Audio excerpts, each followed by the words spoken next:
नमस्कार, news one India देख रहे हैं आप। मैं हूं आपके साथ कोमल कंवर और आपका स्वागत है देवभूमि में। खबरों की शुरुआत करेंगे देहरादून से। पहली खबर, जहां सीएम त्रिवेंद्र सिंह रावत अल्मोड़ा दौरे पर रवाना हो चुके हैं। तो सीएम अल्मोड़ा और पौड़ी के 3 दिवसीय दौरे पर रहेंगे, जहां पूर्व विधायक स्वर्गीय सुरेंद्र सिंह जीना की श्रद्धांजलि समारोह में भी शामिल होंगे। कई विकास योजनाओं का लोकार्पण और शिलान्यास भी करेंगे इस दौरान वो।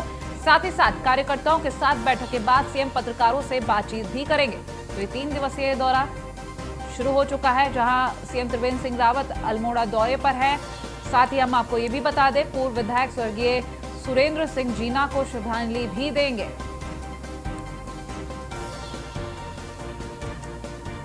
तो सीएम त्रिवेंद्र सिंह रावत अल्मोड़ा और पौड़ी के 3 दिवसीय दौरे पर रहेंगे। काफी अहम दौरा माना जा रहा है। इन तीनों दिनों काफी खास चीजें सामने आ सकती हैं। रेजिडेंट एडिटर फहीम तना हमारे साथ फोन लाइन पर जुड़ चुके हैं। फहीम, आपसे जानेंगे, ये जो 3 दिवसीय दौरा है क्या खास रहेगा और क्या कुछ सामने आएगा? जो विकास योजना है उनके बारे में बताएं। फहीम, 3 दिनों का दौरा है मुख्यमंत्री का और आज अभी सल्ट में पहुंचे हैं। सल्ट में कार्यक्रम चल रहा है, श्रद्धांजलि सभा चल रही है। जो स्वर्गीय विधायक सुरेंद्र सिंह जीना का भी पिछले दिनों कोरोना संक्रमित होने के बाद देहांत हो गया था दुर्भाग्य से, तो उनको श्रद्धांजलि सभा है। और उसके बाद में विकास योजनाओं से कार्यक्रमों में भी शिरकत करेंगे सीएम।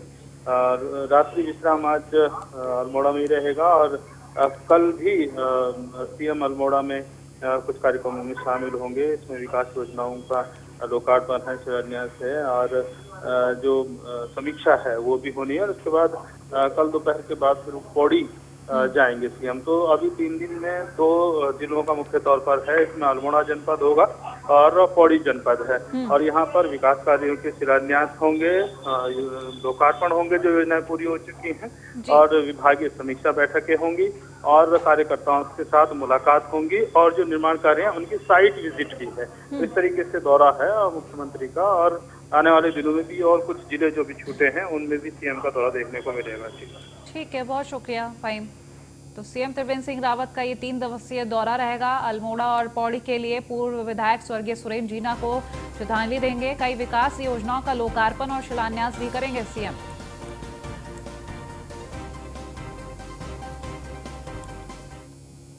देहरादून से एक खबर, जहां विकास परिषद ने सामूहिक कार्यक्रम का आयोजन किया गया। बता दें, कार्यक्रम में सीएम त्रिवेंद्र सिंह रावत ने शिरकत की और कार्यक्रम में वंदे मातरम गायन में सीएम ने प्रतिभाग भी किया। तो सीएम रावत ने दिल्ली में हुए उपद्रव को दुर्भाग्यपूर्ण बताया है। वहीं केंद्र और राज्य सरकार किसानों के हित के लिए प्रतिबद्ध है, ऐसा सीएम त्रिवेंद्र सिंह रावत ने कहा है।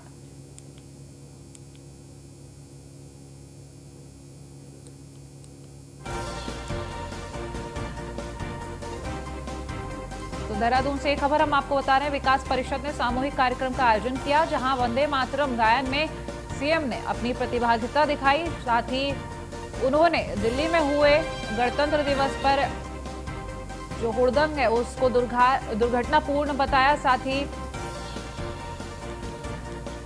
उन्होंने ये भी कहा कि केंद्र और राज्य सरकारें किसानों के हित में काम कर रही हैं।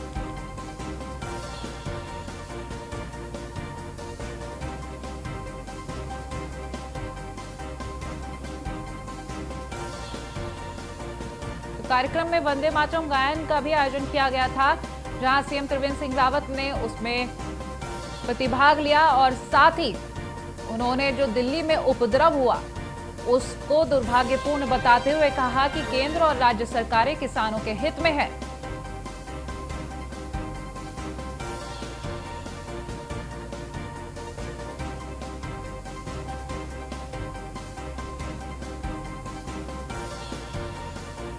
देहरादून से एक खबर हम आपको बता रहे, केंद्र और राज्य सरकार किसानों के हित में है, ऐसा सीएम त्रिवेंद्र सिंह रावत का ये बयान। जहां जो कार्यक्रम आयोजित किया गया था वंदे मातरम गायन में, उन्होंने अपना प्रतिभागिता दिखाई थी।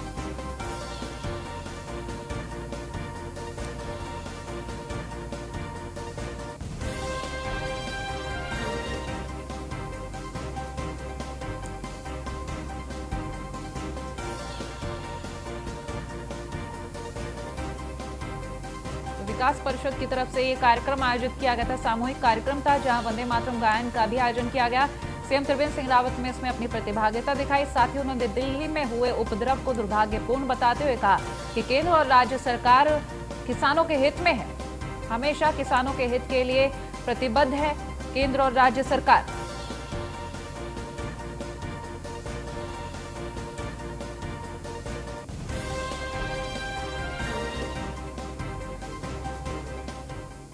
पौड़ी से खबर, जहां कल से 2 दिवसीय दौरे पर रहेंगे सीएम त्रिवेंद्र सिंह रावत। बता दें, कंडोलिया पार्क का लोकार्पण करेंगे। इस दौरान सीएम त्रिवेंद्र सिंह रावत कई पर्यटन योजनाओं का शिलान्यास भी करेंगे।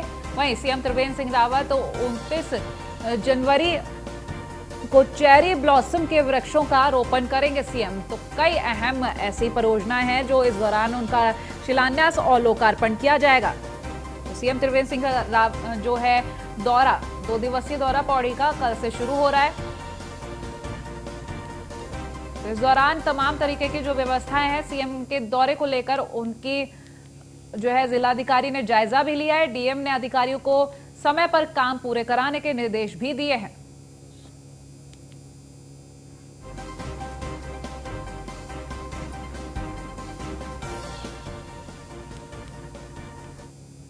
पार्क की कीमत जो है लगभग 3.25 करोड़ की है और ये उत्तराखंड का अपने आप में अलग पार्क होगा, पहला पार्क होगा और इसका लोकार्पण 28 तारीख को प्रस्तावित है, जिसमें माननीय मुख्यमंत्री महोदय यहाँ पहुँचेंगे।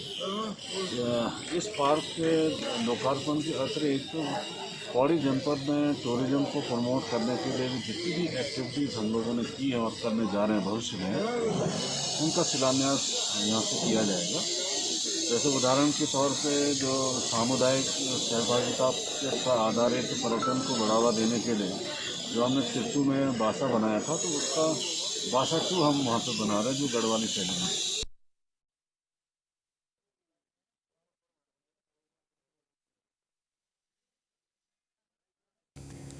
संवाददाता मुकेश बचेती पौड़ी से हमारे साथ जुड़ गए। मुकेश, कल से पौड़ी का 2 दिवसीय दौरा सीएम का शुरू हो रहा है। कई अहम परियोजनाओं का लोकार्पण शिलान्यास भी करेंगे, और क्या खास रहेगा? जी हाँ, प्रदेश के जो मुख्यमंत्री है त्रिवेंद्र सिंह रावत, उनका कल पौड़ी दौरा है, जिसमें कि सबसे मुख्य था कंडोलिया में बन रहे थीम पार्क का वो लोकार्पण करेंगे, जो कि करीब 2 करोड़ 53 लाख की लागत से यह थीम पार्क बनकर तैयार हो चुका है। और इस पार्क के शुरुआत होने के बाद कहीं न कहीं पर्यटकों की आवाजाही यहाँ पर जरूर बढ़ेगी। इसके साथ ही पौड़ी के कंडोलिया से टेका जाने वाले मोटर मार्ग पर भी उगने वाले जो मैपल पेड़ हैं या चेरी ब्लॉसम जो पेड़ों लगाए जाने हैं, उसका भी कल शिलान्यास किया जाएगा। इसके साथ ही प्रदेश के मुख्यमंत्री का कल रात को रात्रि विश्राम यहीं पर रहेगा और विभिन्न योजनाओं का वो शिलान्यास करेंगे।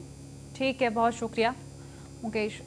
तो कल से 2 दिवसीय दौरा सीएम त्रिवेंद्र सिंह रावत का ये शुरू हो रहा है। काफी जो पर्यटन योजनाओं का शिलान्यास भी करेंगे सीएम त्रिवेंद्र सिंह रावत।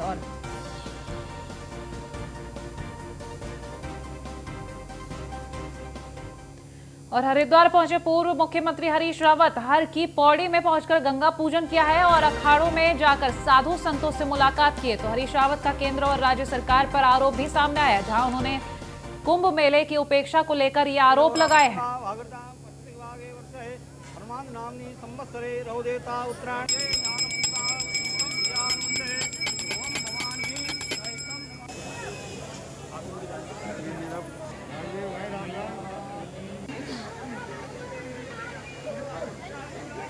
हरिद्वार पहुंचे थे पूर्व मुख्यमंत्री हरीश रावत। हर की पौड़ी पर गंगा पूजन किया, उसके बाद उन्होंने अखाड़ों में जाकर साधु संतों से मुलाकात भी की है। साथ ही इसके अलावा हम आपको बता दें, केंद्र और राज्य सरकार पर आरोप भी लगाए गए हैं उनकी तरफ से।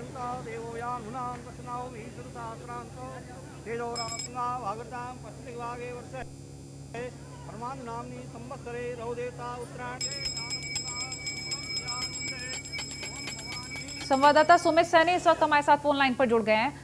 सुमित, पूर्व मुख्यमंत्री पहुंचे थे गंगा पूजन के दौरान, उन्होंने ये तमाम बयान दिए और बीजेपी जो केंद्र सरकार और राज्य सरकार, इन पर आरोप भी लगाया है उन्होंने, तो और क्या कुछ कहा उन्होंने, बताएं।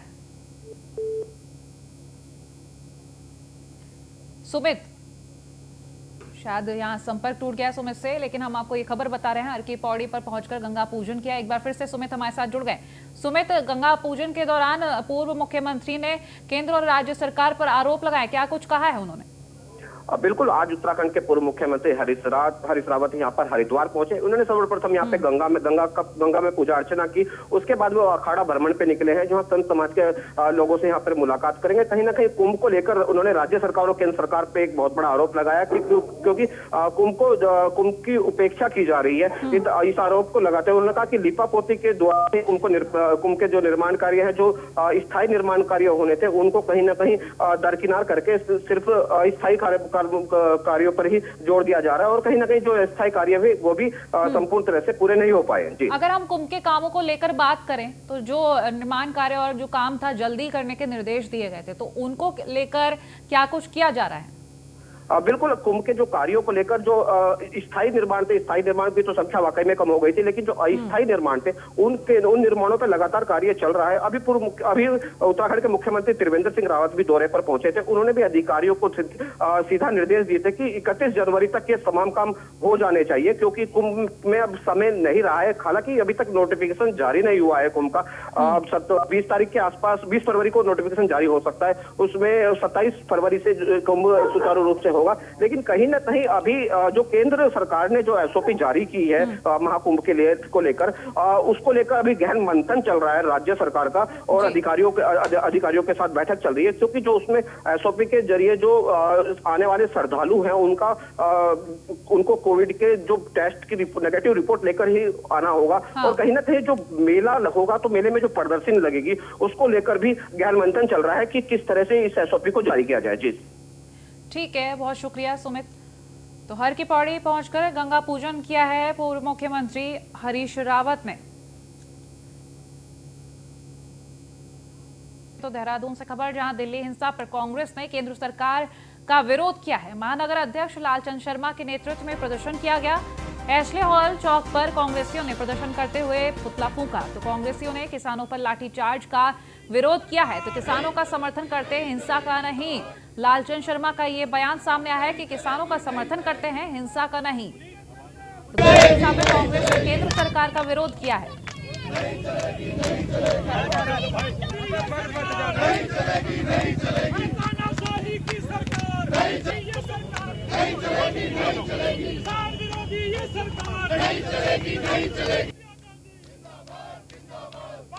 तो पुतला फूंक कर ये विरोध जताया गया। दिल्ली हिंसा पर कांग्रेस ने केंद्र सरकार का विरोध किया। महानगर अध्यक्ष लालचंद शर्मा के नेतृत्व में ये प्रदर्शन किया गया, जहां पुतला भी फूंका गया और साथ ही ये भी कहा कि किसानों के साथ हैं, हिंसा के साथ नहीं। और बैनर देख सकते हैं। देखिए, इतना महान पर्व गणतंत्र दिवस हमारा है और उस गणतंत्र दिवस के ऊपर जो मौजूदा दिल्ली में बैठी हुई नरेंद्र मोदी की सरकार है, उसने धब्बा लगाने का काम किया है। जब गणतंत्र दिवस मनाएंगे वो दिन भी याद आएगा कि किस दिन नरेंद्र मोदी के द्वारा ये जो है देश के ऊपर धब्बा लगाने का काम गणतंत्र दिवस के ऊपर किया गया है। ये अपने आप में बड़ा शर्मनाक बात है, क्योंकि जो लाठीचार्ज किसानों के ऊपर की गई, हम भारतीय जनता पार्टी के लोगों से पूछना चाहते हैं, ये राष्ट्रवाद की बात करते हैं। 2001 के अंदर जब 3 लोगों ने आरएसएस के कैंप कार्यालय के अंदर, जो नागपुर के अंदर है, जब उन्होंने राष्ट्रीय ध्वज फहराने का वहाँ प्रयास किया तो उन्हें जो है मुकदमे करके 13 साल जो है वो जेलों के अंदर रहे हैं। जोधपुर के अंदर उच्च न्यायालय, हमारा जो हाई कोर्ट है, हाई कोर्ट के अंदर जाके भगवा फहराने का काम इस भाजपा के लोगों ने किया। वहाँ राष्ट्रवाद इनका कहा गया। ये राष्ट्रवाद की बात करने वाले छद्म राष्ट्रवाद की बात करते हैं। हम इनसे पूछना चाहते हैं कि जब 60 दिन तक किसान जो है अपने बातों को वहाँ रख रहा है, आपने बात नहीं सुनी, और हम हिंसा के साथ नहीं हैं, हम किसानों। डोईवाला से खबर, जहां इंडो कैनेडियन क्लब ने मैराथन दौड़ का आयोजन किया। बता दें, युवाओं को सेना में भर्ती के लिए तैयार करने का आयोजन किया गया। कई श्रेणी में मैराथन दौड़ का आयोजन किया गया। तो इस आयोजन में बड़ी संख्या में युवाओं ने भाग लिया। वहीं दौड़ को भाजपा मंडल अध्यक्ष राजकुमार ने हरी झंडी दिखाई।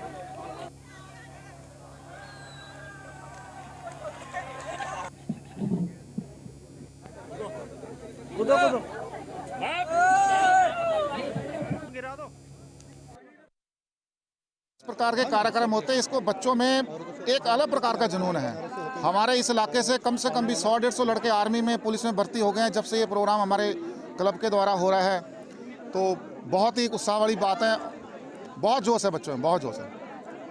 में काम इसी प्रकार है कि अगर हम किसी संस्था में चले जाते हैं, भर्ती होते हैं, हमारा जो है विकास हो जाएगा, इससे हमारे खेल कूद को बढ़ावा मिलेगा और शरीर भी सही रहेगा। इसके लिए हमारा ये जो कार्यक्रम चला इसी प्रकार से। आज माजरी ग्रांट में मैराथन दौड़ का आयोजन किया गया है और ये मैराथन अभी यहाँ पर समाप्त हो गई है और इसमें बच्चों में काफ़ी उत्साह है। हमारे जो युवा बच्चे हैं उन्होंने प्रतिभाग किया है। बहुत धन्यवाद आपका। और इसमें जो 15 साल की उम्र के बच्चे हैं उनकी अलग मैराथन हुई है और 15 साल से कम उम्र की नीचे के बच्चे हैं उनकी 3 किलोमीटर की मैराथन हुई है, जिसमें सभी प्रतिभागियों ने प्रतिभाग किया। लगभग 100 से ज़्यादा बच्चों ने इसमें प्रतिभाग किया है और बच्चों में एक नया जोश है और हम चाहते हैं कि ऐसे ही हौसला अफजाई के लिए बच्चों के हम इस तरह के कार्य हमारे इंडो कनेडियन क्लब की ओर से, हमारे रविंदर सिंह जी फौजी जी उनके सहयोग से, भाई भूपेंद्र सिंह जी के सहयोग से और काफ़ी ग्रामवासियों के सहयोग से ये कार्यक्रम किया जाए। हमारे साथ फोन लाइन पर जुड़ गए हैं महेंद्र, ये जो मैराथन दौड़ थी आयोजित की गई, उद्देश्य और खास बातें बताएं। देखिए, इंडो कनेडियन क्लब द्वारा आयोजित की गई थी। यह क्लब लगातार कई वर्षों से यहाँ पे मैराथन दौड़ का आयोजन करता जा रहा है। साथ ही वो क्षेत्र के जो युवा हैं उनको निःशुल्क रूप से सैन्य भर्ती के लायक ट्रेनिंग दे रहा है, क्योंकि जो इसके ट्रेनर हैं वो भी पूर्व फौजी हैं। तो वो इस तरह यहाँ के युवाओं को तैयार कर रहे हैं कि वो आगे जाकर उन्हें किसी चीज की दिक्कत ना हो, सैन्य भर्ती, पुलिस भर्ती के लिए वो तैयार हो रहे हैं। और लगभग 100 से 150 युवा अब तक इस क्षेत्र के फौज में भर्ती हो भी चुके हैं। इसलिए काफी युवाओं में उत्साह है और काफी अच्छा कार्यक्रम इस क्लब द्वारा कराया जा रहा है। जी ठीक है, बहुत शुक्रिया। तो इस आयोजन में बड़ी संख्या में युवाओं ने भाग लिया। डोईवाला से ही खबर, जहां सालों बाद शहीदों को सम्मान मिला। शहीदों की प्रतिमा का लोकार्पण किया गया।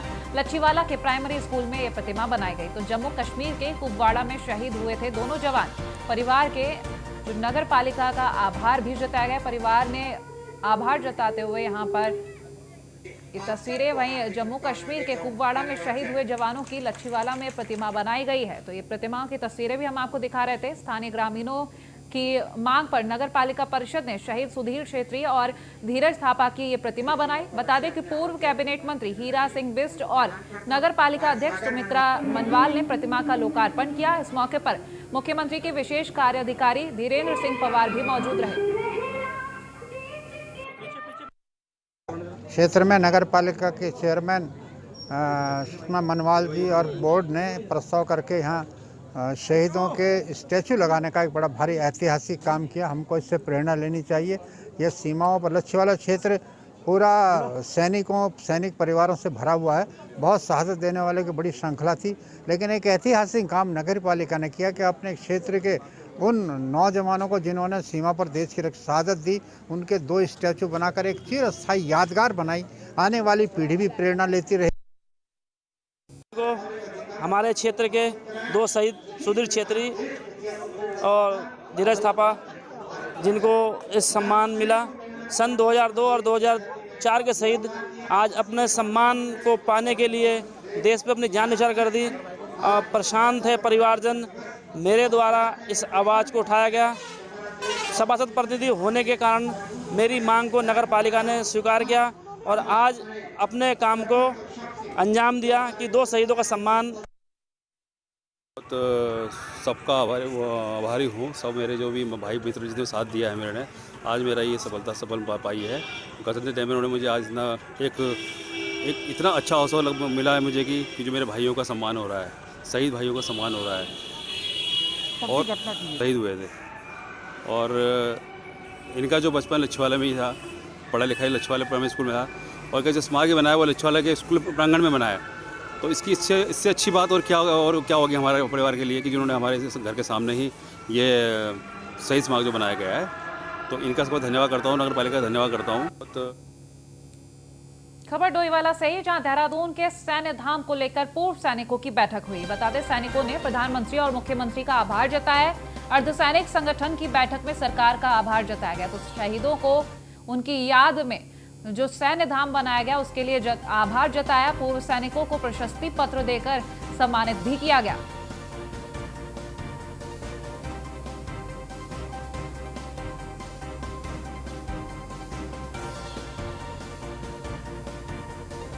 बंधु, एक चीज़ है कि सैनिकों का जीवन तो हमेशा ही चाहे वो फौज में रहते हुए या फौज के बाद, आज आपने देखा कि समाज के उत्थान, पहले राष्ट्र के उत्थान के लिए, राष्ट्र के सह अस्तित्व के लिए, राष्ट्र की संप्रभुता के लिए, राष्ट्र की रक्षा और सुरक्षा के लिए वो समर्पित रहता है पूरा जीवन। और जब सेवानिवृत्त हो जाता है तो उसके बाद तो पूरे समाज के लिए फिर अपना पूरा जीवन समर्पित कर देता है। अपने परिवार को अगर देखा जाए, देखने के लिए उसके पास वक्त ही नहीं होता, ज़िंदगी कब कट जाती है ये तो उसको पता ही नहीं चलता। और तब वो एहसास करता है कि शायद मैंने अपने परिवार को देखने में कहीं भूल की है, चूक की है, वो नहीं कर पाया जो मेरा एक दायित्व बनता था। किंतु सबसे बड़ी आत्मसंतुष्टि अंतिम सांसों तक क्या रहती है, वो ये कि मैंने और कुछ नहीं अपने लिए नहीं किया। तो ये एक बहुत बड़ी गहरी सोच है और ये आदमी का एक व्यक्तित्व दिखाती है। जो मोदी जी ने जो ये सोचा है वो सोच छोटी नहीं है। ये कोई सैनिक धाम कोई एक वो नहीं है, ये सैनिक धाम जो देश का समस्त जो वर्दीधारी लोग हैं उन्होंने जो अपना बलिदान किया है देश की सुरक्षा के लिए, देश को आगे बढ़ाने के लिए, जो उनका योगदान है उसको महत्व देने के लिए, उसको समझने के लिए, उसको जन जन तक पहुंचाने के लिए ये जो सैन्य धाम है इसकी सोच विचार किया गया और ये बताया गया। और मुझे बड़े फ़ख्र के साथ, बड़े गर्व के साथ ये कहना पड़ रहा है कि उत्तराखंड एक देश के अंदर ऐसी मिसाल बन चुका है सबसे पहले ये सैन्य धाम स्थापित करके कि जो कि देश में सभी राज्यों के लिए अनुकरणीय है। मैं पूरा विश्वास है मुझे कि आने वाले आगे भी राज्य आगे आएंगे। और फिलहाल बुलेटिन में इतना ही। देखते रहिए न्यूज़ ऑन इंडिया। नमस्कार।